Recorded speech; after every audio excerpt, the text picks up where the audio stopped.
just a couple of slides. Now that you're ready to go and turn your passion into profit, what I'll just tell you and encourage you is to start small. Okay? When you start small, the risk is small. So you start small, begin, and scale up later. When I started the trainings, this way I started with one training that has given birth to the different trainings. When I started More and More, you see that picture there was a picture of the pot outside my perimeter wall at home. That was before I opened the first shop. But I started from home, potting the plants from home. Then the compound got full, and that's when I ventured outside the compound and put them there, built the stands until I opened a shop. So you start small, test the idea, validate the idea, then you scale up later on. So when you go to Garden City now and find More and More Garden City, that is where it started, from home. Start simple.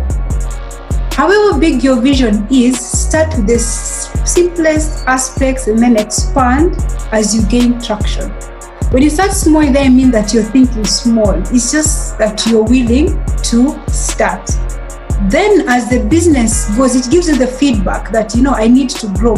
And as a plant, normally we say the plant grows to the container that you put it. And then you can see the plant has outgrown the container, you take it to the next container, the next container. The same way the business grows and keeps on expanding, and you keep on taking it to the next level. Start slim. What do I mean by starting slim? Start with the ways that are cheapest for you to start, and then later on grow. As I said, I started with the resources that I had for More and More. I started with the plants I already had at home. I didn't start by buying plants, okay? So start with the resources you have within you.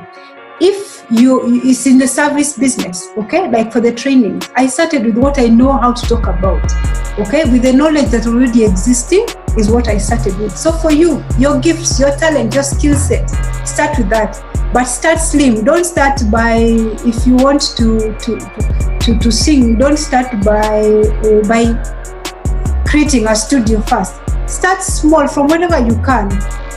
For the training, I didn't start by having a training room. Now I have a training room, but in 2018, I was hiring a room just to make sure that I have a product that people are interested in. And then later on, actually it is last year, a year later, last year, September, is when now I set up the training room. So start slim so that you don't start with a lot of overhead. Don't start with an expensive shop, don't start with a big office, don't start with everything, big, because when you start big, it means that those overheads, you have to foot them. You have to foot the bill yourself. You start slim, then you grow. Start with sales. If you don't have any sales, you don't have a business. Whether it's a service, a product, start with the sale. Then start soon.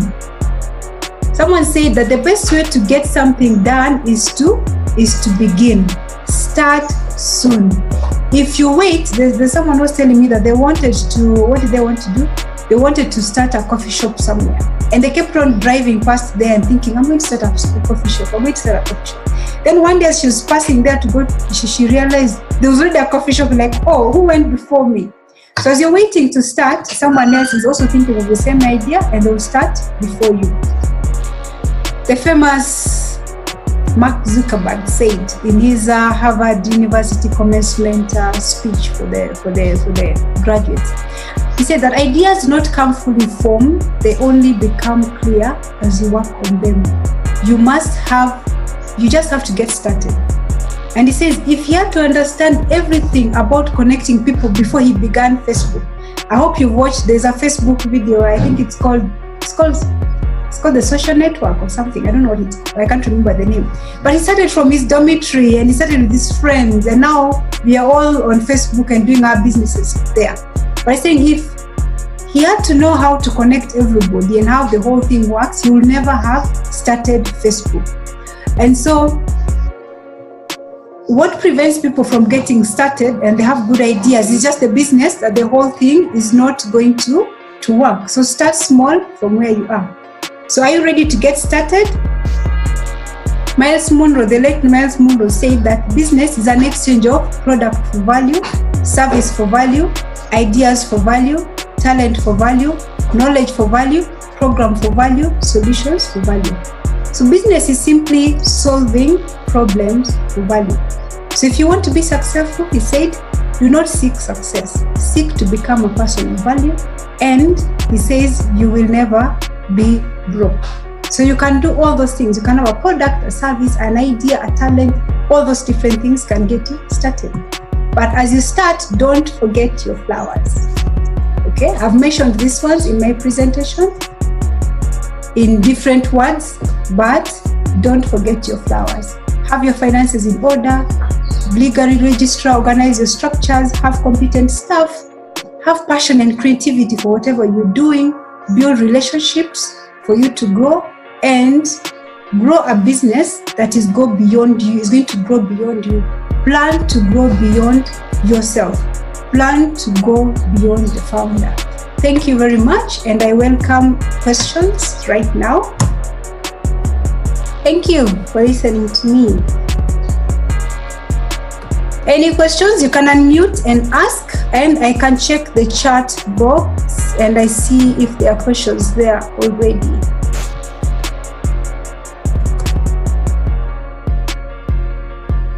As I wait for the questions, if you want to do a passion test, there's a useful resource, which is the passion test by Janet Atwood and the Passion into Profit by Andy Harrington. And you can also check my accountancy business clinic page for the business personality quiz. Okay, any questions?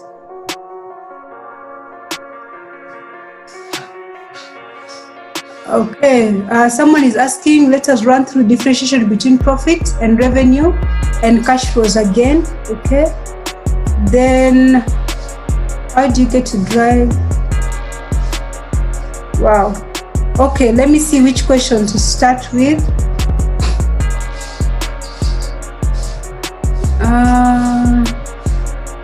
Okay, this one's a note. Okay, fine. The first question is,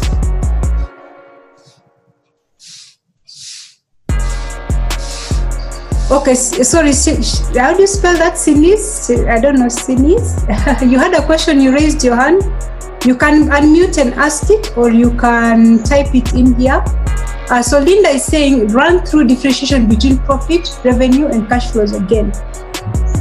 So now, when you're making sales, every time you're making sales is like you've given someone your service and they've paid you for it. You've given someone your product, they've paid you for it. That is a sale. But for you to sell that product, you'll find that you bought, like now, if it is a flower business, for example, I bought the pots, I bought the plants, I bought whatever it is. Now that is the cost of delivering that product. For your service, maybe you hired a venue or whatever it is, that is the cost of delivering that service. That is what we call the cost of goods sold. But apart from that, you're running an office. So you have rent, you have salaries, you have communication expenditures, you have utilities, you have transport, you have bank check, you have all these different things. All those ones are your expenses. So when you total the sales you have made, normally it's good to do this exercise monthly. So on a monthly basis, look at all the sales you have made. Then look at all the expenditures you have made. Now, do you have a balance? If you have a balance, a surplus, a positive balance, it means you've made a profit. If the figure between your sales and your, what are they called, your expenses, excuse me, if the figure is negative, it means you've made a loss. Okay? Now what happens is, the time when you're making your reports and you're tracking your sales, there are people you've sold on credit to, and there are people you've sold cash. Now the people you have sold cash, it means you have the money with you. The people that you have sold on credit, it means they have not yet paid you, and that's where the cash flow projection comes in. There is money that you do not have right now because someone has it in your pocket. There are some obligations also that you have not paid right now because you maybe don't have money.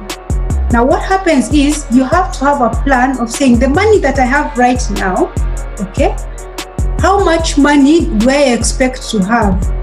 If I know how much money then I expect to have over the next period, next couple of weeks or next couple of months, it means it's going to add into my inflows. But then there are expenses that will keep on also happening. Now those expenses, how much are they and how do they affect the money that I have? So that projection of the inflows coming into the business, the cash coming in, and the cash going out is what is a cash flow projection.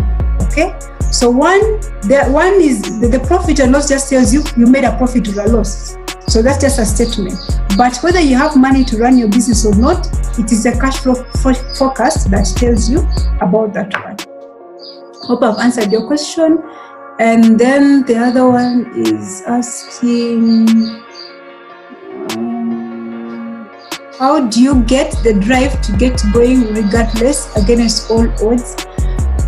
Okay, how do you get the drive to get going? I think for me, one thing, or the main thing, is my faith in God. I'm a believer, and so I believe in God, and I believe in God who gives me power to do a lot of different things. And I read the Bible a lot, and I draw a lot of inspiration from the Bible. And every time I read this, like, let's say there's a part that says that He's the one who gives you the power to make wealth. And so, which means He gives you the ideas, He gives you the creativity, He gives you all those different things for you to be able to make wealth. And also in the same Bible, it talks about, setting a plan, having a vision. Though it may not happen right now, it might tarry, but it will happen another time. So I think the Bible is one of my greatest resources that keep me going. Even the times when things are tough, things can get tight in business, I go back to the Word of God and I find out, what does the Word of God talk about challenges? When challenges come your way, He's going to make a way of escape. So I'm not going to preach here, but I'm just telling you that yes, my faith in Christ gives me a lot of how do you say? The thing that keeps me going. Yes, and also another thing also that I do is I do a lot of planning. Like at the beginning of the year, I set what I'm trusting God for during the year, and it's a habit that I've done for more than 10 years. And what I've realized, that if I've written some things down and they came to pass, they give me motivation that if that thing came to pass, even this other thing will come to pass. So goal setting is very, very key. Setting your vision, setting your purpose, and all those different things keeps you like focused. Gives you focus, gives you direction. Some things take 5 years to happen, other things take 2 years, other things take 1 year. But the fact that they happen gives you an encouragement to continue. Someone asks, Priscilla asks, how do I start a blog? That's a good question. When I started my first blog, the accounting gardener, how did I start the blog? So someone wrote an article about my flower garden in the newspaper. Like I woke up one day and had a center spread. Of course, it's a long story that leads to that. She told me she was going to write, but finding a center spread story about my garden took me aback. I'm like, wow, so there's a lot to write about my garden. And I realized I'll buy that newspaper and keep it, and no one else will know that I ever featured in the newspaper a full center spread of Daily Monitor, Wednesday Daily Monitor. Like, okay, so my son will not know Mommy was in the papers one day. So what I thought, and what I saw many people doing, is writing their stories, and they were writing them on blogs. So what I did, I went to Google and said, how do I set up a blog?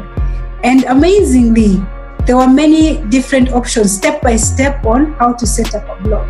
And so there are different options. You can use Blogger. That's what I used initially. There's WordPress. There are different blogging options.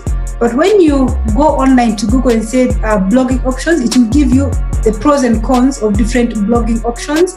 And then you can choose which blog works for you. But that one is assuming that you just want a standalone blog just for you yourself. But now there are many people actually who use Facebook for blogging. So you blog within another platform. You can blog within Facebook, set up a Facebook page, and you'll be blogging there regularly. You can blog on LinkedIn. On your LinkedIn as a publishing platform, you can blog in there. You can blog on different forums. But what you just need to know, where is your audience? So where your audience is, then you use a platform that of course will reach your audience out. When I started out, I used to do, because I was using Blogger, there used to be Hangouts, and there used to be communities, Facebook, Google Plus. Yes, I don't know. I think Google Plus got the activity. But initially I was using Google Plus a lot, but I realized the people who are buying plans, the people on Google Plus were people outside the countries, who are not in Uganda. But the people who were to buy my plans were on Facebook. And so that's how I ended up going to Facebook to look for my clients there. But for consultancy, I do some of it on Facebook, I do some of it on LinkedIn, because I have clients in both places. For Maua and More, I use Facebook and I use Instagram as well, and those ones have worked for me. Maua and More, did you use Facebook page or your personal Facebook page? Yes, so for Maua and More, for me to set up the Facebook page, it needed me to have my own page first. So when I set up my page as Lilian, then I was able to set up a Facebook page for Maua and More itself as a standalone. And also the reason why I found that useful is because people who follow me, remember, for me, I'm an accounting gardener. So I talk about accounting, I talk about gardening. But my friends, they're not all flower lovers and they're not all into accounting. So it means the person who only wants plants and is only interested in plants, they'll go to Maua and More page and they'll just indulge there with the plants.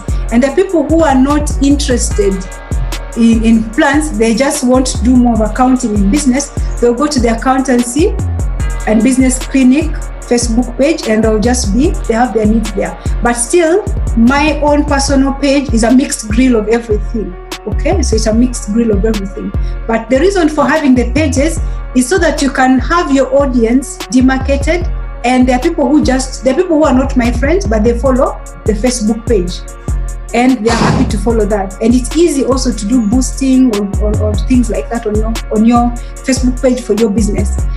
There are people who like Maua and More, they follow. Maua and More has like 13,100 likes and followers.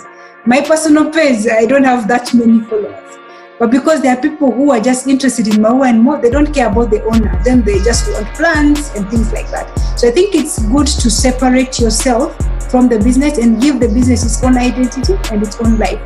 So I hope I've answered you, Priscilla. Since you already have a Facebook page, you'll be able to create a page just for the business and for the product. And also, the beauty of setting up a page only for the product is that there is a Facebook option called Page Manager. The challenge I used to have initially when I joined Facebook is when you're online, people are seeing you online, they start side chatting you and they're like, okay, I don't feel like chatting right now. Now with the Page Manager, it means you don't have to log into your personal page for you to manage your page. So the Facebook Page Manager, I can log on and I can manage it from my phone and even from the computer. I can go to Maua and More page without having to log into my page as Lilian. So I can be online just for my Maua and More page without having to be interacting with people on my other page. And I found that good for my privacy and everything like that. And so I can fail to visit my own personal page for a whole day or two. But the Maua and More page, I can log in anytime and respond to the clients, and it gives focus for that particular audience. Okay, the other person is saying, please put up the passion test resources slide again. Okay, let me do that shortly. There, I hope you can see it. Actually, maybe I just to go to that. How do I move this thing? Maybe something about the passion test. It has a book. There's a book called The Passion Test. Online, you can get it on Google, but also it has a small video as well. So you can actually take the test. And yesterday night when I was looking to put a resource in case someone might ask, I thought someone might ask. And so I went online and I clicked the passion test. And when I clicked it and I put my address, it told me that I had taken the test in 2018. It told me you had taken this test on 26th of August 2018. I was like, oh, I don't remember taking that test, but yes, I took the test. So you can go and you take a test. You go through the test. It's like questions. It gives you questions and you answer them. And at first it gives you your top 15 passions and narrows them down to your top 5 passions and even your number 1 passion. So it's a good exercise. If you have the time, you can do it from online. But on Tuesday, I have many stories, but yes. On Tuesday, when I sent the flyer for turning your passion into profit, in one of the groups that I belong to, the person sidebarred me and asked me, are you doing the session based on Passion into Profit by Andy Harrington? And And I'm thinking, I don't know Andy Harrington, neither do I know the book. So the me normally goes, I went to Google, Passion to Profit by Andy Harrington. I Googled, that was on Tuesday night. Yes, Tuesday night. So I Googled and I found there the book. There's a full book there. I should check it out. And so I'm thinking, do I have time? Because I was like, it's good for me to add this to my knowledge to complement what I'm going to share on Saturday. So I'm going there, I'm thinking, I can't read this book on top. Because remember, I've been running the trainings this week. 10 to 12, I've been running my accountancy 360 trainings, plus other things that I have to do. It's like I don't have time to read the book before Friday. And as God would have it, I found a video where he was offering an audio version free, a free audio version. And so I subscribed and downloaded the free audio version. It's a 4-hour audio. And of course I listened to it. So if you are in service business, I really recommend, if you want to go into speaking business, motivational business, inspirational business, those things, I'll recommend you to go check out that book. You can get the audio version and listen to it. And that one puts you, those motivational speakers, who are they called? Tony Robbins and the likes. So it just tells you how to run the template of being a motivational speaker. So you might want to check it out. Yes. Okay, where are the charts again? Where did I stop? Okay, could you please share? Where did I stop? Okay, please put up the resources. I've done that, Linda. I hope that's helpful. And then okay, the other one is just not a question. Then Desire is asking how to price services. Many times clients want to pay 50% after the service has been delivered, and it's time consuming to follow up the balance. How do you demand for payment without causing stress to the business relationship? Okay, there's no straightforward answer to that one. I think in every business, you have to accept that at some point, and that's why the accountants have that thing which we call the provision for bad debtors.